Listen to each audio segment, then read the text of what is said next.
CHAPTER XXIX. Of J.B. Bury's The Students' Roman Empire, Part II. The Students' Roman Empire, Part II, by John Bagnell Bury. CHAPTER XXIX. Literature under Hadrian and the Antonines. The reign of Hadrian inaugurated a new era in Latin literature, and was also marked by a renaissance of Greek literature.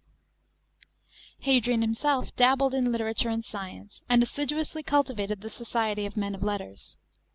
He founded a sort of academy at Rome called the Athenaeum, in which rhetoricians, philosophers, and poets could read their compositions. He produced some slight compositions both in verse and in prose, but they were only the work of a dilettante. He affected the style of the older Latin writers, preferring Cato to Cicero, and Ennius to Virgil. Here he was following the tendency of his age. In fact, it might almost be said that the note of the literature of the second century was an affectation of archaic style. The man of letters spent much of his time in searching among old writers for unusual expressions and obsolete words, which he then introduced in his own compositions. Recondite learning was thus in fashion. Rhetoricians and grammarians were the leaders in literary taste. The whole movement, revival of interest in the early national literature, and the taste for archaism and style, has parallels in similar movements in modern times. Only a few writers, trained on the precepts of Quintilian, escaped this prevailing tendency. But on the other hand, the Roman literature of this period is distinctly becoming less national and more cosmopolitan.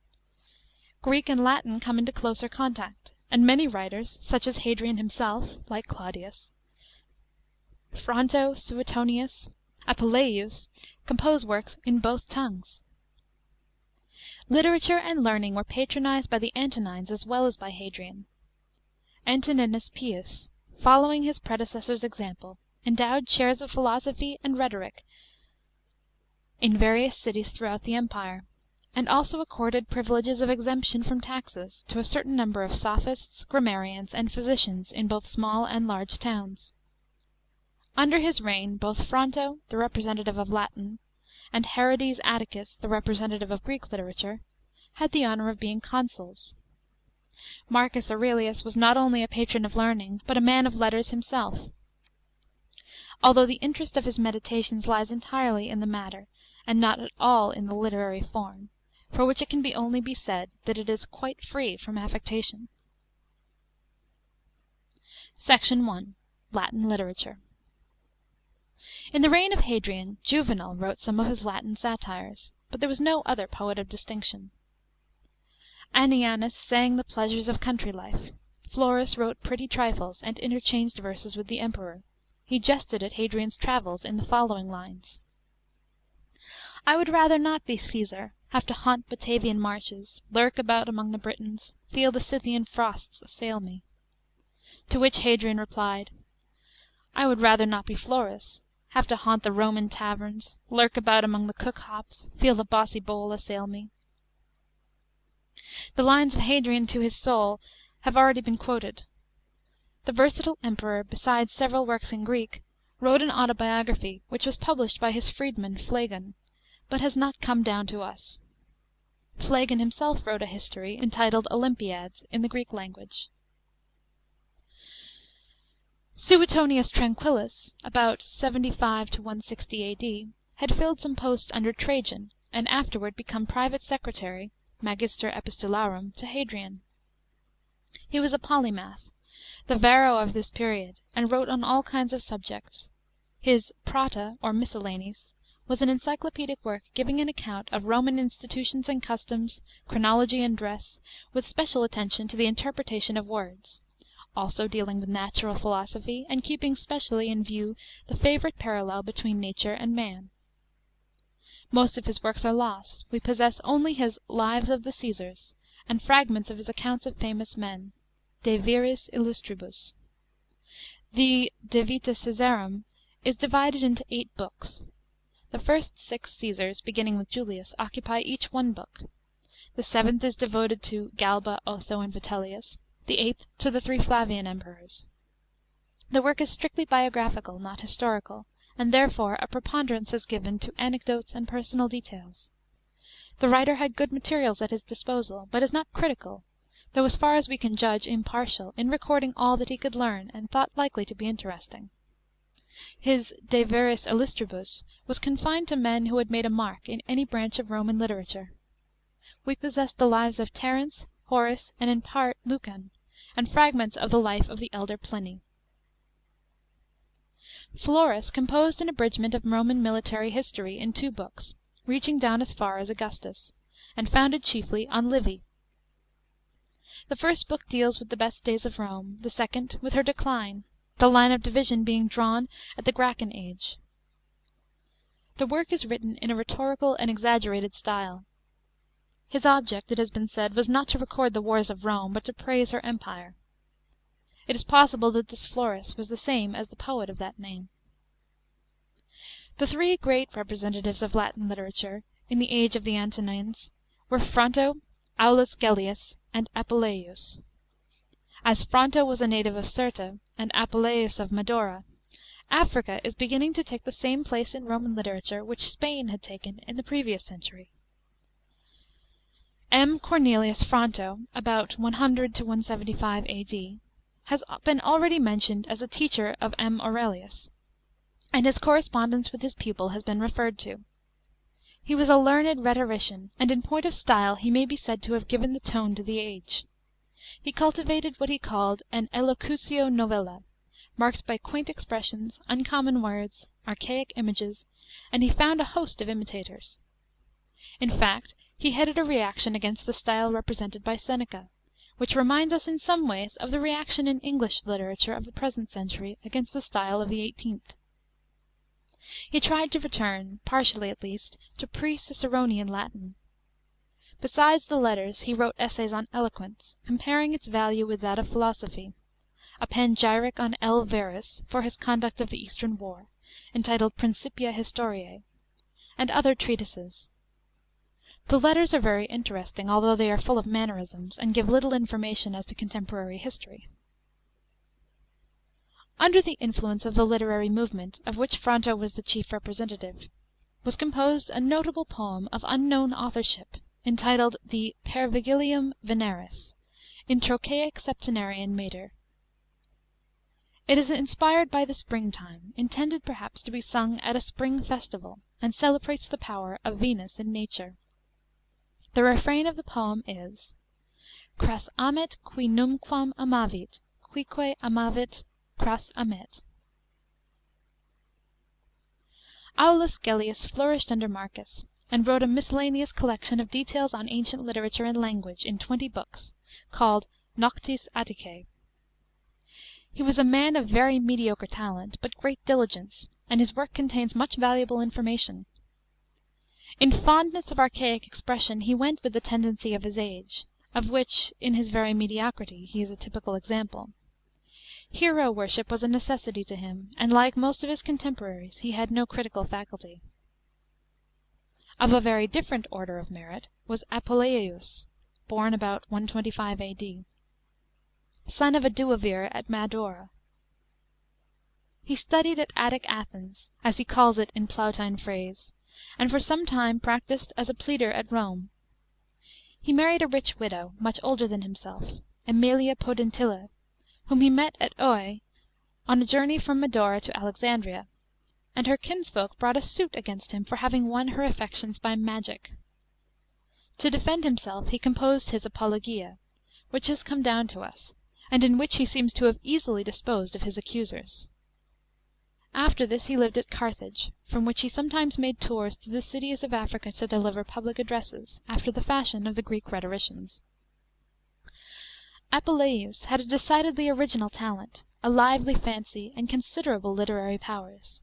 But he was completely dominated by the mannerisms of his age, which have already been noted, and he had not a sufficient faculty of criticism to guide his taste, and determine the legitimate limits within which a literary stylist may affect a flavour of antiquity, or to discern the point at which quaintness passes into absurdity.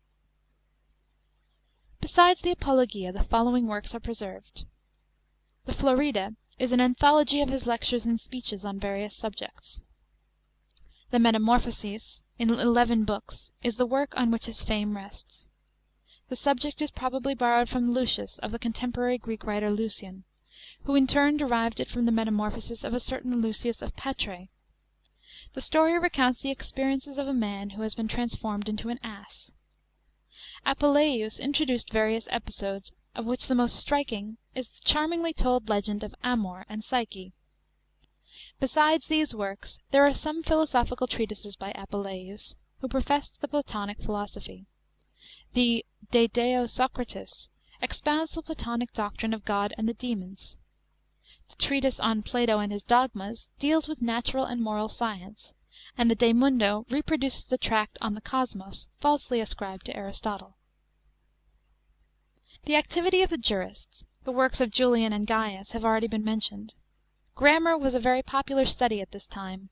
Under Hadrian it was represented by Q. Terentius Scaurus, who wrote a Latin grammar and commentaries on Plautus, Virgil, and Horace. A little later, C. Sulpicius Apollinaris of Carthage wrote Questiones Epistolicae, dealing with grammatical and literary questions, and composed metrical arguments to the plays of Terence and the Aeneid. He was the teacher of Aulus Gellius. The Liber Memorialis of L. Ampelius, describing the geography of the world and the doings of mankind, with a resume of Greek, Roman, and Eastern history, probably belongs to this age. The most distinguished philosopher was the Stoic, Junius Rusticus, a revered master of Marcus Aurelius, who mentions that Rusticus induced him to abandon the rhetorical triflings to which he had devoted himself under the influence of Fronto, and study the books of Epictetus. The first apology for Christianity in Latin was composed in this age, by Minucius Felix. This curious and interesting work will be referred to in the following chapter. Section 2. Greek Literature. One of the most characteristic figures of the Greek Renaissance under Hadrian was Flavius Arrianus of Nicomedia, in Bithynia, who, as has been often noticed, has many points of resemblance with Xenophon. The same kind of induence that Socrates exercised on Xenophon was exercised on Arrian by the Stoic philosopher Epictetus.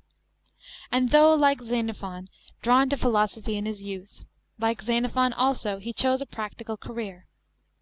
He was consul suffect in 130 A.D. and governor of Cappadocia from 131 to 137 A.D., and we meet him as archon at Athens in 147 A.D. Like Xenophon again, he wrote on all subjects. His philosophical works were devoted to the exposition of the teaching of his master. The Enchiridion is a short handbook to Stoic morality as taught by Epictetus, and the Diatribae Epicteti, in 8 books, of which 4 are preserved, gave a fuller account of his doctrines. In imitation of Xenophon's Anabasis of Cyrus, in 7 books, Arrian wrote the Anabasis of Alexander, in 7 books. This was the most important of his historical works, and has luckily been preserved. The author does not confine himself to the eastern expedition of his hero, but gives a full biography. The tale is told simply on the model of Xenophon, and without rhetorical ornament. In connection with this work, Arrian also wrote an account of India, the Indica, chiefly geographical, in Ionic dialect. His other historical works are lost. They included a history of the Diadochi, a history of Bithynia, biographies of Timoleou and Dion, a history of Trajan's Parthian wars, and a work on the Alans, of which an important fragment is extant. Arrian's Periplus, or account of a circumnavigation of the Euxine Sea, has already been mentioned. He also wrote a treatise on tactics, and a work on hunting, Synegeticus, being a continuation of Xenophon's tract on that subject. All these have come down to us. The significance of Arrian in the history of Greek literature is that he belonged to the Atticizing school, of which Lucian was the chief representative. The return to the style of Plato and Xenophon involved a reaction against the style represented by Polybius, that is, against the natural development of the Greek language, and could not be permanent. It may be added that, notwithstanding all his care to write pure Attic, Arrian often falls into errors. Appian of Alexandria wrote his history of Rome about 160 A.D. He had come to Rome in the reign of Hadrian, and through Fronto's influence obtained the post of a procurator. The most remarkable point about Appian's history is in its arrangement. He abandoned the chronological method, adopted by most historians of that time, and arranged his work in subject groups. Thus his history consists of a number of special histories. One book dealt altogether with Spanish events, and was entitled Iberic; another with Illyricum (Illyrike); 5 books were devoted to the civil wars (Emphylia). Appian wrote without any regard to style, and his pages are full of Latinisms. Polyaenus of Macedonia wrote a work entitled Strategemata, in 8 books, which he dedicated to the Emperor Marcus Aurelius and L. Verus. This has come down to us almost entire. It is a collection of strategic tricks which had been actually used by generals in the course of Greek history. The writer shows no discrimination in the choice or use of his material. The great astronomer and geographer Ptolemy of Alexandria flourished under Marcus Aurelius. His chief works are the Great System of Astronomy and the Guide to Geography, containing, besides the text, a number of maps based on mathematical computations. Both these works may be said to have been epoch-making. A short work by Ptolemy on the theory of music is also preserved. Here may be mentioned also a hexameter poem of Dionysius, the Perieget, describing the world, which afterwards came to be used in schools. Of Pausanias, who wrote A Tour around Greece, we know nothing personally, except that he was born or lived in the neighbourhood of Mount Sipylus in Asia Minor, and that he wrote under Marcus Aurelius. His work, in 10 books, describes a tour he made through the greater part of Greece. He professes to describe of all the buildings, statues, and works of historical or artistic interest which he saw in his travels, and he often goes into long historical and mythological digressions. But while there can be no doubt that he visited all the countries which he describes, he seems to have written his work from memory on his return home, or not to have kept a very careful note-book; for he omits all mention of many important monuments which we know to have been in existence in his time. But notwithstanding his many omissions, his book is priceless now to the archaeological student. It was through a notice of Pausanias that Schliemann was enabled to discover the royal sepulchres in the Agora of Mycenae. Of the Messenian wars, the 4th book of Pausanias is our chief source. The great sophist, Aelius Aristides, was a native of Mysia, born in 117 A.D. He sat at the feet of the most celebrated masters of the sophistic art, Herodes Atticus at Athens, Polemo at Smyrna, and others. When his education was finished, he travelled about through Egypt, Asia Minor, and Greece, seeing the world and delivering lectures.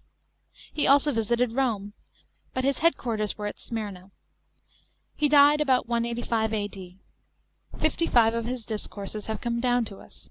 Most of them are speeches in the proper sense of the word, but some are in the form of letters. Many of them turn on events and situations of ancient history. In one he declaims on the Athenian expedition to Sicily, in another on the peace with Sparta, while no less than 5 are devoted to the situation of Athens in respect to Sparta and Thebes, after the battle of Leuctra. 2 declamations discuss the question at issue in the speech of Demosthenes in reply to Leptinus.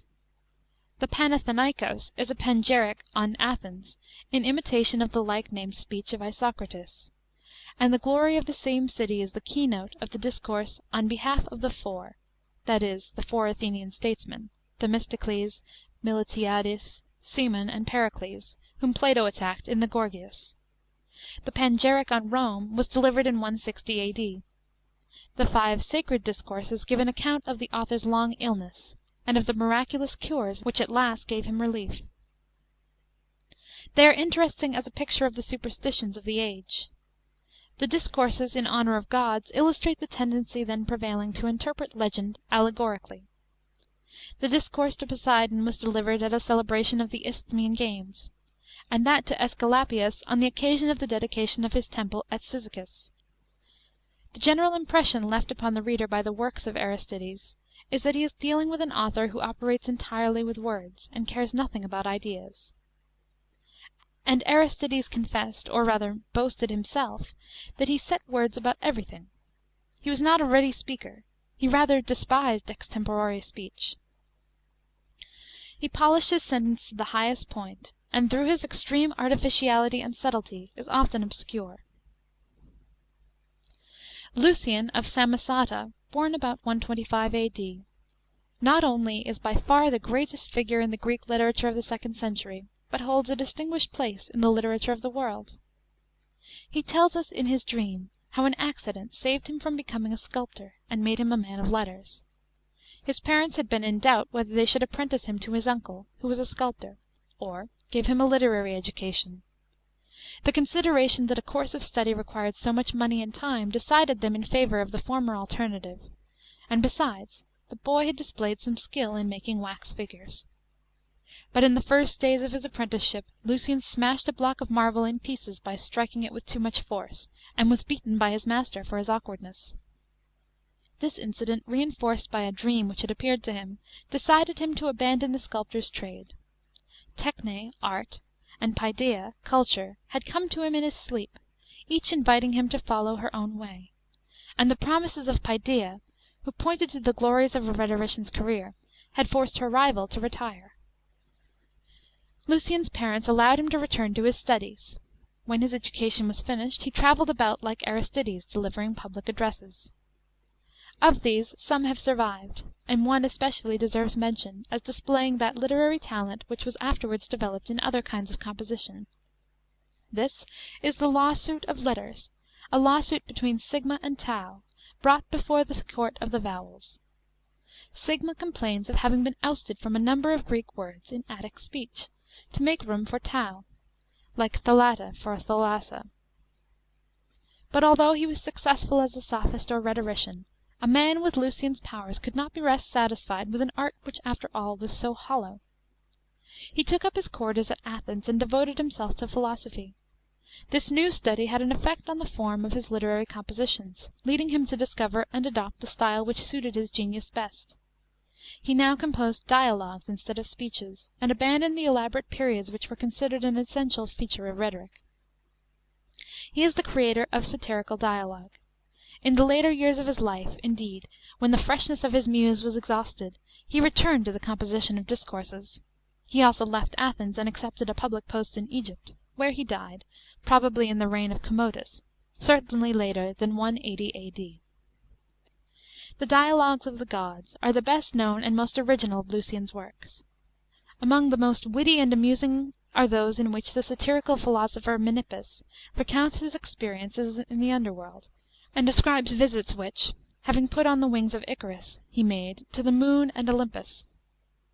The subject of the Charon is a visit which the ferryman of Styx made to the upper world.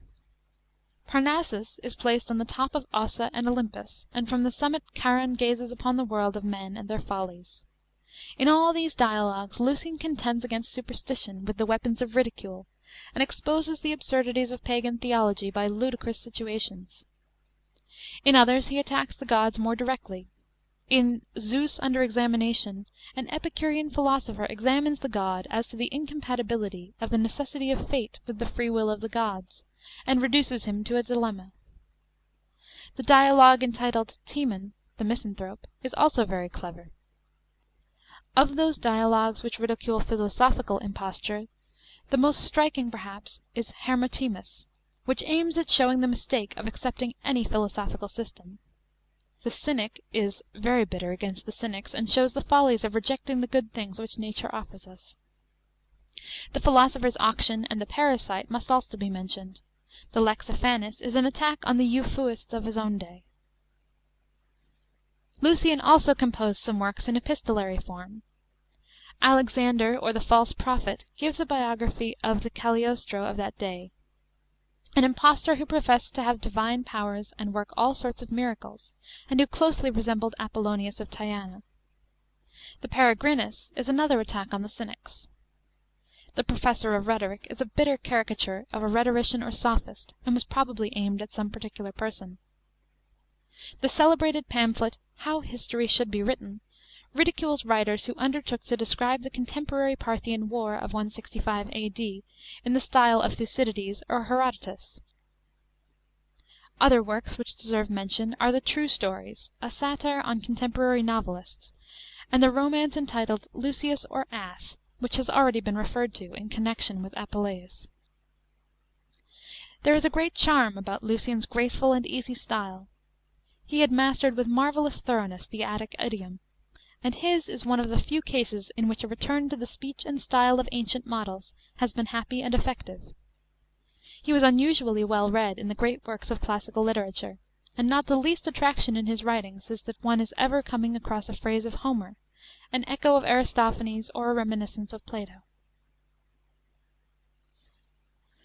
Greek poetry had wholly declined. The only kind of poetical composition still practised with any success was epigram. The poetess Balbilla has already been mentioned as accompanying the Empress Sabina on her visit to Egypt. Oppian of Coricus, in Cilicia, wrote a work on fishing, in 5 books, entitled Halieutica. The hexameters flow easily enough, but it has no poetic merit.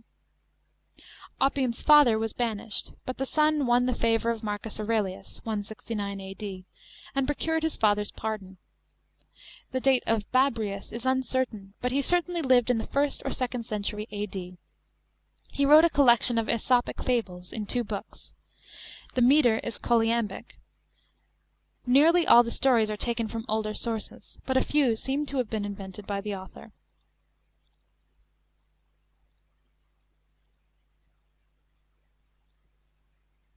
Chapter 29.